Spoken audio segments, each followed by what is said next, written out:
Hello, I'm here in the studio today with Nisha Sinha, who is a Hopkinton resident.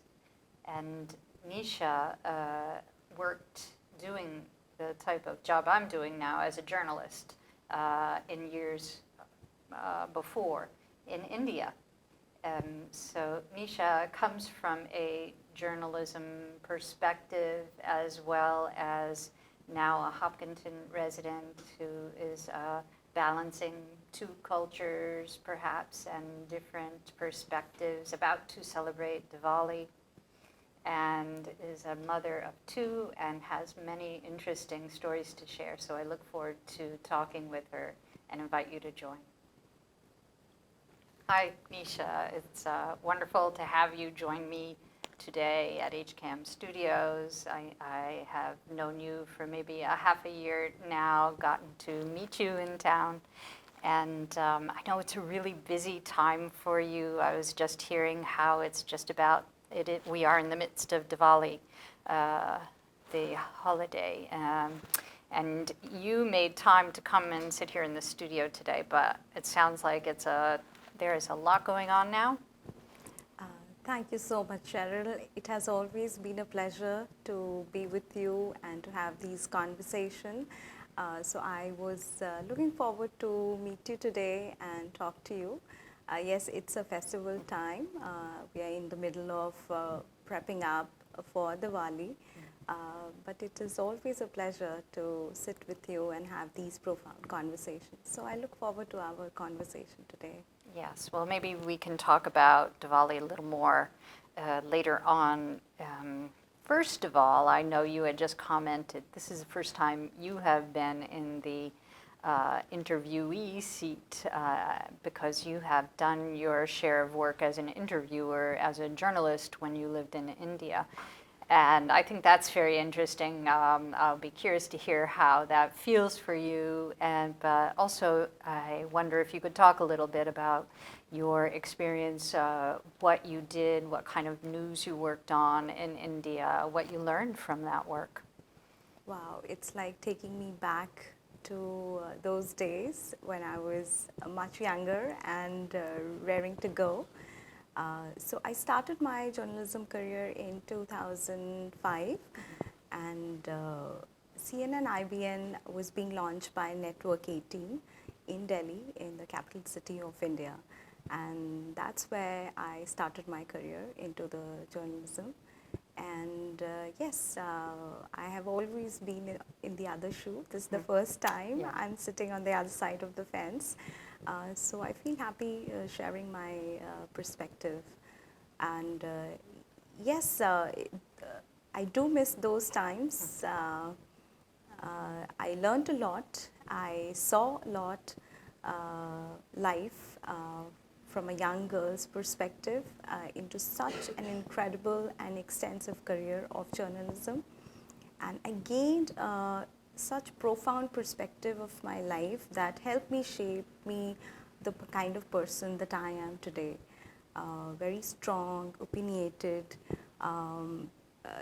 very courageous to share my opinions, but at the same time also giving patient hearing to others' perspective. Yeah, the balance of that is an important lesson, I think, if you can learn that from journalism work. And what kind of news did you cover? So I started with an educational show called Lakshya. It's a Hindi word. It means goal in English. Goal? Goal. So the program was crafted for young students coming out of school, high school, and aiming for a career or a vocational course in college. So I used to cover stories for these young kids, young students coming out of college or school, and featuring stories where they can gain perspective of what career path should they take. So that was quite interesting. Yes, yeah. And did you interview and work with young people as well as cover the stories for this focus? Yes, so I had to do a role. I did news reporting and post-production work for the show.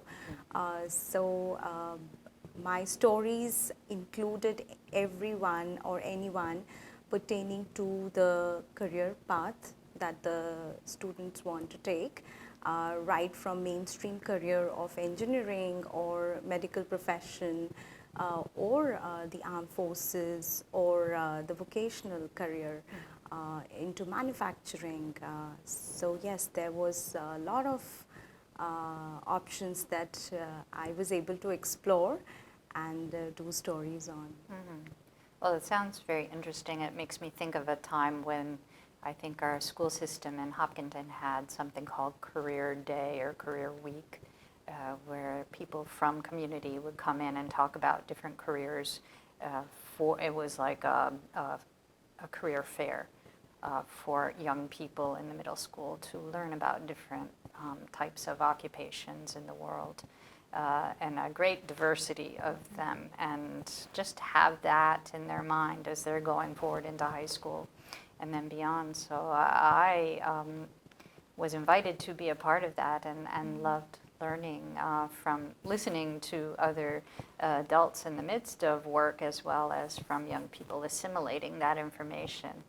And I know that in addition to your being interested in journalism here in Hopkinton, since you've moved here, also you have this interest in young people, as well as in learning about diversity of career and of many other perspectives. But first, I wonder, can you remind me, you moved to Hopkinton 3 years ago, is that right? Yes, in 2018 we moved to Hopkinton from New Hampshire.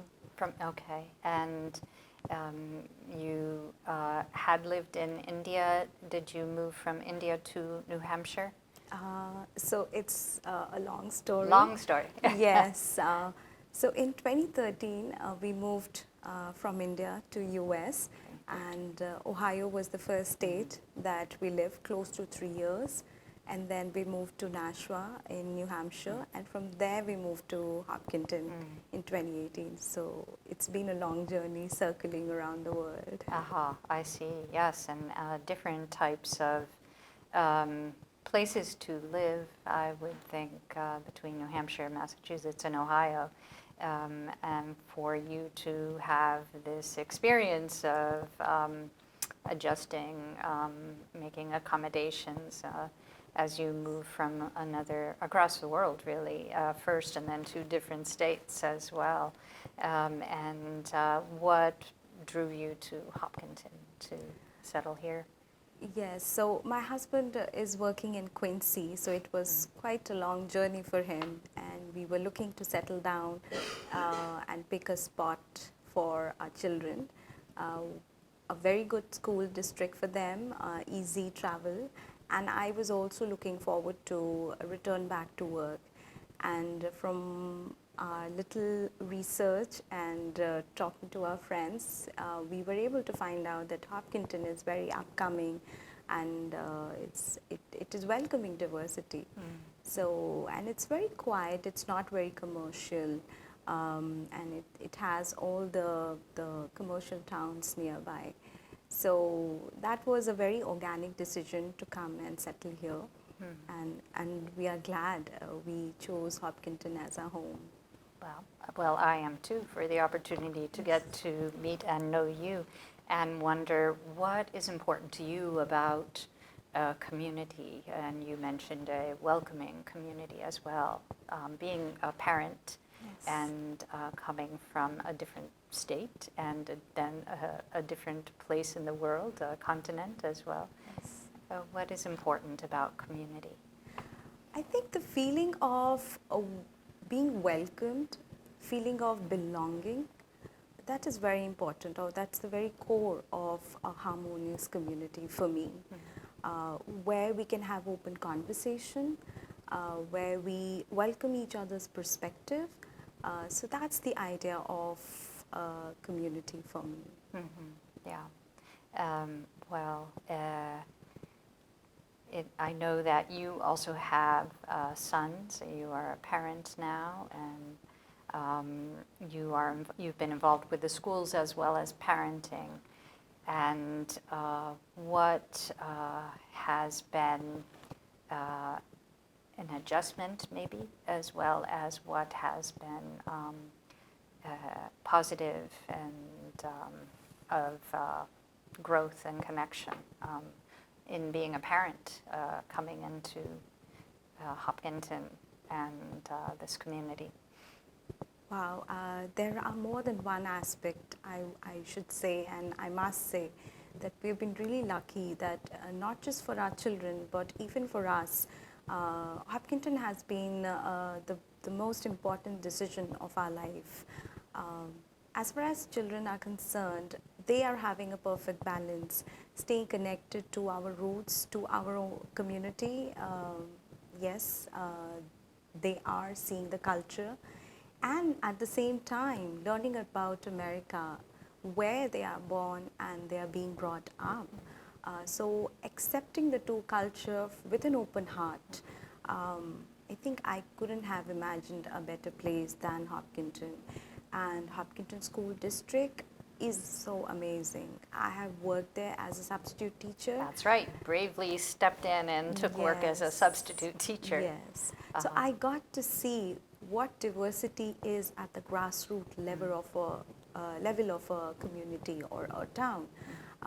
So not just as a parent, as an individual, I was sorry, just lost the words. Oh. So not just as a parent, but as an individual, I got my hands on, like, how do you make yourself comfortable with diversity, or if you are put in a place where you have to connect or make connection with diversity at such a sensitive level, how will you do that? So it was a great learning experience for me. As a human being, I think I evolved in those year and a half that I spent with Hopkinton School District as a substitute teacher. And I got an opportunity to work from kindergarten to grade 5. So every day I was walking into a new classroom, working with new set of teachers and staffs and children from diverse culture. So it was very exciting and interesting. Yes, I imagine, and that it seems to be really what the story of school is anywhere. There, every single person carries differences and similarities, Yes. and the great importance of being nurtured to be who we are and be accepted and respected and honored for that is a great gift that educational settings can offer. And I know this is very important to you. You have mentioned you're interested in studying diversity Yes. At a more systemic level to be aware of diversity programs in educations in schools and other types of organizational settings. And so you're exploring, as I understand, graduate school and different types of employment at this time. Yes, so that's one of my long-term life goal and professional goal that I want to pursue. So it's work in progress right now. I'm exploring what kind of opportunities I can have to see myself develop as far as academic is concerned in diversity and inclusion. At the same time, if that is not happening, my life is not stopping as far as contributing to diversity and inclusion. And I'm happy to share that during pandemic, I got associated with certain nonprofits who are open to have conversations and who are working for diversity and inclusion in our town. So that's where I've started my work. I've started as an independent writer and as their publicist. So I feel And more this than is for what organizations? So one of them is Hopkinton Freedom Team, Yes. that is working for the cultural diversity, to promote cultural diversity and inclusion in Hopkinton. And there is another organization called Volunteering for Seniors. It is working for the inclusion of senior citizens in our community. So I'm happy to extend my expertise and experience to both these nonprofits currently. Wonderful. That sounds terrific, to look at different generations as well and see the overlap in that, and the importance of us learning about each other at all different ages and backgrounds and experiences. I think in a way, in meeting you, you embody a story of embracing and sharing, honoring diversity of our human species, I would say. And I know because I know part of your story of religious diversity, which is part of who you are. And I thought it was very interesting to learn that you, in India, were raised in Hinduism and also went to a Christian school, and also you are part of a Buddhist community here in the U.S., and that's an impressive integration of different kinds of faith and practices and stories, putting that together and holding it, the acceptance that there can be different kinds of beliefs and practices and ways of being, and that we can all be open to learning more about what is beyond maybe what we are initially raised in. Yes.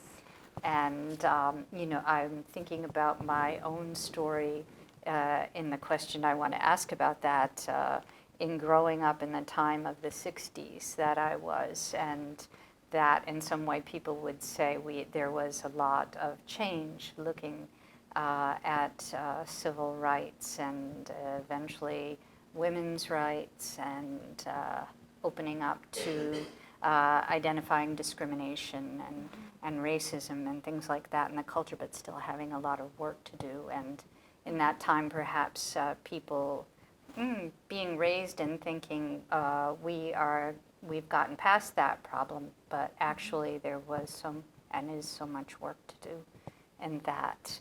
And being raised in a Christian religion at the time, where I was taught in one way to love all the people of the world of different races. That was one of the songs of my childhood.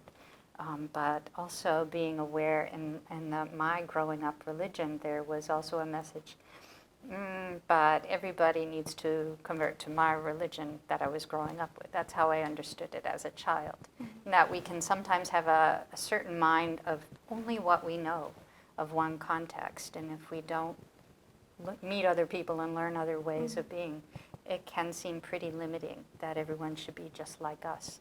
And I wonder what you could offer as a little bit of wisdom, maybe from your experience and coming in, your story of being invited in to lead a Sangha also over here. Whatever you want to say about that. That's a big question, isn't it? Yes. Thank you for asking that, Cheryl, because no matter what, that is a very integral part of my life. My initial growing years, my education, so important in shaping to the person that I am today, or helping me develop the perspective of motherhood today. So as you rightly said, yes, I have been born into a Hindu family, and we practice Hinduism. And I was born and brought up in a very small town in India, but it was a very diverse town. You name any religion and it existed there, and I grew up celebrating all festivals or experiencing diverse cultures there. So I think today when I look back at my life, it's more organic, that my acceptance to different culture that comes to me is very natural. And the kind of education, it helped me expand my perspective. So I don't surprise myself when I give a patient hearing to somebody's perspective. I've always believed that if you want to talk, first you have to be a good listener. Mm. So you're talking about community nurturing, a sense of inclusion and appreciation of diversity, and you're talking about parenting is important with that, and you're talking about the great importance of listening to one another, Yes. regardless of our differences, being open to that. And those are huge. Those are huge different variables that are really helpful, I think. So thank you for talking about that. And I know you have a great big story, and we have 6 minutes left, and there's so much I'd love to ask. What would be, from all of your experiences, any bit of advice from working in schools, from being a parent, from coming from different cultures, what you would give any person about wanting to learn to be more loving and respectful of all people in the world, being more inclusive? Yes. Would it be listening, do you think? Well, I would like to derive inspiration from my Buddhist practice. The essence of Buddhism is respecting life as it is, no matter what. And that's exactly what we are propagating through the principle of inclusion, that you need to respect the other person, irrespective of the color of the skin, the cultural background, or the kind of lifestyle they practice. And Buddhism also teaches that each person has great potential within themselves. Sometimes we need that extra help or extra push. So be there for each other. You know, if you see somebody struggling, don't name and shame. Just understand. Sometimes you have to decipher between being compassionate and being sympathetic and being empathetic. So those are broader terms that we need to invest time in understanding. And yes, compassion is the magical word that can solve big problems if we just try to understand the other person's perspective and situation. Yeah. Well, that's a lot. That could be a book even, right? You could write this book maybe at some point. And I think what I hear also with that is something that we might be raised in contexts, different contexts sometimes, but is contrary to what you're talking about, which is judgment. There are different kinds of judgment that are in work, are in school, are in growing up from our own parents perhaps, and friends, and that actually can sometimes, like I said, it's contrary to what you're talking about. So it's opening up to more respect and acceptance for people who they are and being in one another's shoes, which is beautiful. Thank you. We talked about community work, Diwali. If we can come back to that, it's an important time of year. And what would you like to say to help people who aren't familiar with Diwali to know about that at this time? What you're in the midst, you just told me you're cleaning your house, which sounds like a really wonderful idea, and there is purpose behind it. There is getting new utensils, and I think these are really important values that you're talking about. You bring into this holiday of light. Yeah. So Diwali is one of the biggest and most anticipated festival back in India, and right now I see the culture in America has really opened up. I see so many places celebrating Diwali. We have so many friends who belong to different cultures and different parts of the world. So we invite them, we take this opportunity to make or build new connection or to sustain the connections that we have made. Diwali is a festival of light. It is the time when we celebrate goodness.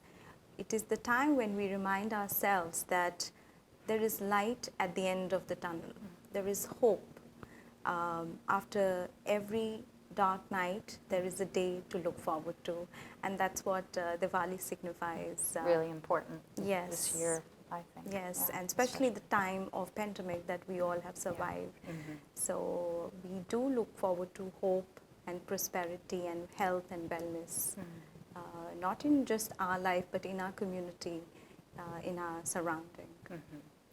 Yes, and I know the Hopkinton community has been welcomed into celebrating Diwali Yes. more recently, and I know there's a lot of there's work to do, sacred work as Yes. part of Diwali, and there's also the time of gathering with family. There are treats and special foods that are made, and you said similar to the practice of Christmas in a way. Yes. And then there is prayer for prosperity Yes. to Lakshmi as well, and some festive ways of shining lights Yes. as well. So what we do, the preparations begin with the cleaning of the house, and then every day we do some ritual or the other. And tomorrow we are going to do a small puja, and there is this goddess Prayer. prayer. Yes, it comprises a lot of rituals, right from cooking to cleaning to preparing for the puja. And there is this goddess called Goddess Lakshmi. She symbolizes prosperity, wellness in our life, both material and beyond material things. And yes, it's a treat time for the children. It's a time when we exchange gifts between family and friends. We invite them over for meals, and we visit our close friends and families. Well, wonderful. I see we're just about out of time. Thank you for that inclusion and education about this holiday. And I know you're in the midst of it. I wish you a wonderful time of Diwali with your loved ones, and for sharing it today with our community here. And I thank you for who you are and for what you are bringing forward into the world in your work and in your parenting and in your being part of our community. I see how you help us grow, and we all do that together in different ways. We can learn from each other, and I've certainly learned a great deal from you today, and I'm glad I'm the first one who put you in the seat being interviewed as a journalist also. It's been a pleasure. Thank you so much. Thank you, Cheryl, for all your time and all your encouragement.